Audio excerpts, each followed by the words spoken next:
안녕하세요. 바이올린 레서너 은쌤입니다. 예, 오늘도 손이 작은 분들을 위해서 한 두어 가지 팁을 알려드릴게요. 뭐 대단한 거는 아니지만 또 조금 도움이 되셨으면 좋겠어요.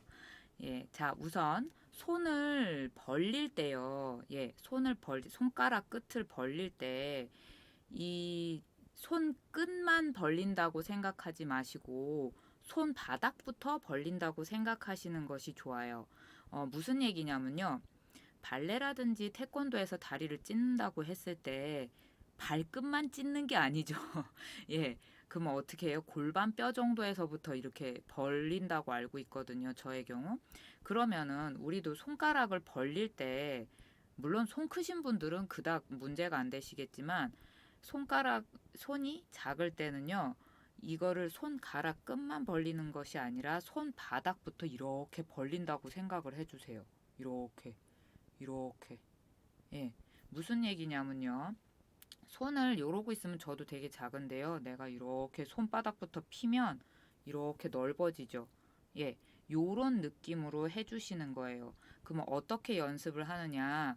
손바닥부터 피려면, 왜 또 손바닥부터 펴야 되느냐. 손가락 뼈가 이거를 엑스레이 찍어 보셨으면 아시겠지만 이 밑에서부터 손바닥 밑에서부터 이렇게 뼈가 올라오는 거 아시죠? 그래서 요 밑에서부터 벌려주는 연습을 하시는 거예요. 하실 때, 자, 내가 농구공을 한 손으로 잡듯이 이렇게 벌려주시는 거예요. 물론 저도 손이 작아서 한 손으로 농구공 못 잡아요. 예. 근데 느낌은 한 손, 그래서 제가 밑에 받치고 있죠, 농구공을. 예. 그래서 이렇게 한 손으로 농구공을 잡으려고 하는 것 같은 느낌으로 벌려주세요. 그럼 이 아래가 이렇게 오목하면서 이렇게 넓게 벌어지거든요. 예. 그러면 이 느낌은요. 첼로를 하시거나 또 피아노를 하시는 분들도 이 느낌으로 굉장히 많이 벌려주세요. 그 다음에, 자, 그럼 그 다음은 어떻게 할까요? 벌려줬으면 손가락을 구부리고 엄지를 2번, 3번 쪽으로 당겨줍니다. 그렇게 하면 바이올린을 하는 모습이 되겠죠. 예. 요렇게 해서 손가락을 벌린다고 했을 때 요 손끝만 움직이는 게 아니에요. 손끝만 움직이는 게 아니라 이 손바닥 전체를 내가 움직인다, 손바닥에 있는 뼈부터 움직인다라고 생각을 해주세요.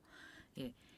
일단 생각이라도 해주시면 그 다음에 이 아이들은 근육이 만들어지면서 훨씬 수월하게 움직일 수 있을 거예요. 예. 그리고 농구공을 잡는 듯하게 하라고 말씀드렸는데요. 이럴 때 가끔 어떤 분들이 이렇게 하시는 분들이 계세요. 이렇게, 예, 보이시죠? 이렇게, 이건 아니죠. 이렇게 하면 농구공이 이미 여기에서 털려 나가죠. 그럼 어떻게 해야 돼요? 이렇게, 이렇게. 공을 내가 잡듯이 넓혀주는 거예요. 손바닥을 넓혀주시는 거예요. 예, 요렇게 한 가지 팁이고요. 벌릴 때 어떻게 벌리느냐. 물론 이렇게 많이 벌릴 때가 있어요.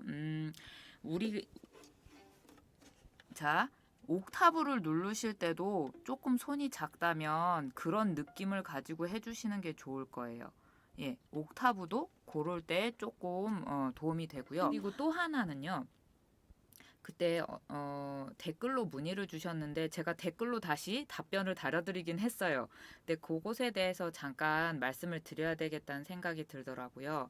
자, 보통 사람 손은 제가 오른손 보여드릴게요.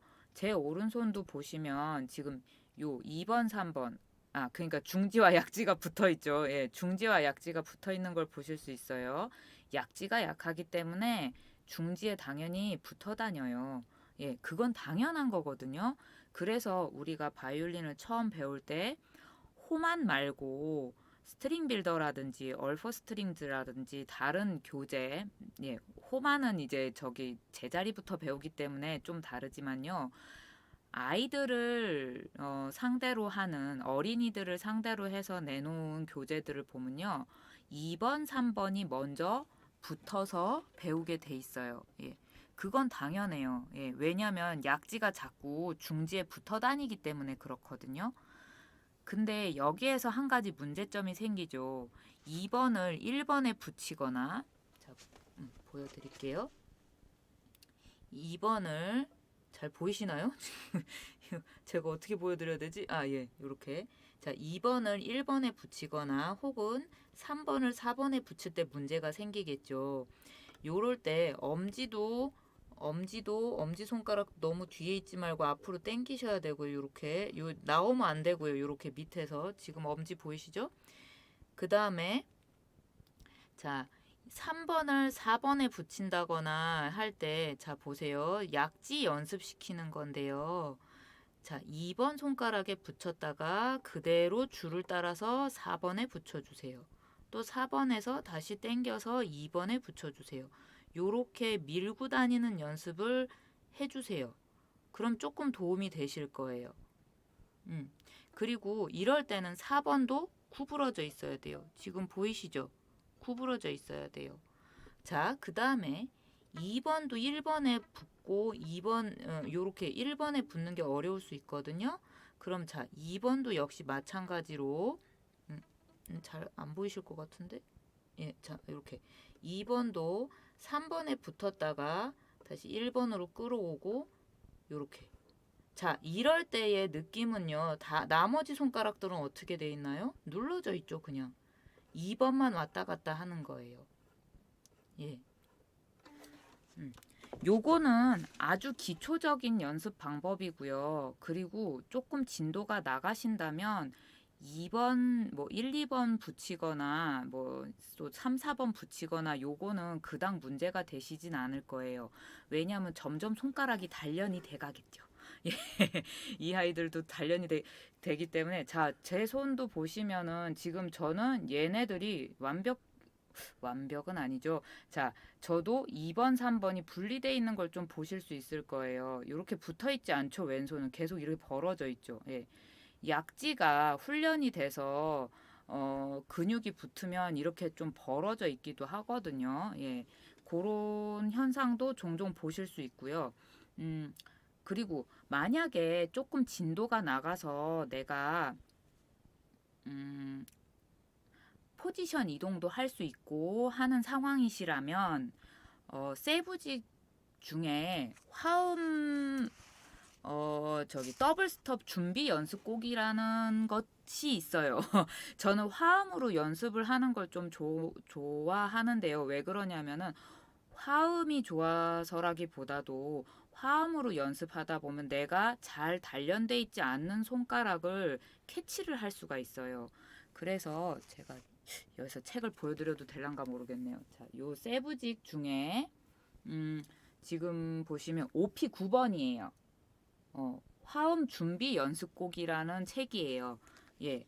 그래서 세부직 중에 요런 책이 있어요. 그래서 어, 요 책을 보시면 물론 화음을 연습하기도 하지만 그 안에서 화음을 누르고 그 중간에 손가락을 움직이게 돼 있거든요. 잠깐 안쪽을 보여드릴게요. 처음에 팔도 연습이 나오는데 지금 보이시나요? 예, 이렇게 예, 이런 식으로 화음을 누르고 그 안에서 손가락이 움직이거나 아래나 위에서 손가락이 움직이는 거를 훈련을 할 수가 있어요. 그래서 약간의 훈련 개념으로 물론 여기 있는 대로 조성을 다 바꿔가면서 해도 좋으시겠지만 그게 어려우시다면 그냥 여기 큰 악보로 나와 있는 다장조만 연습하셔도 도움이 굉장히 많이 되실 거예요.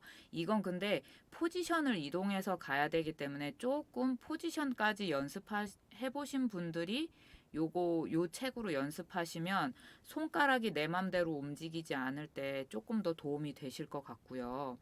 음, 그래서 세부직이라는 것이 여러 가지로 도움되는 것들이 많이 있지만 그걸 처음부터 끝까지 연습하기엔 좀 지루한 면이 없잖아 있거든요. 아, 물론 전공생들은 그걸 연습을 해놔야죠.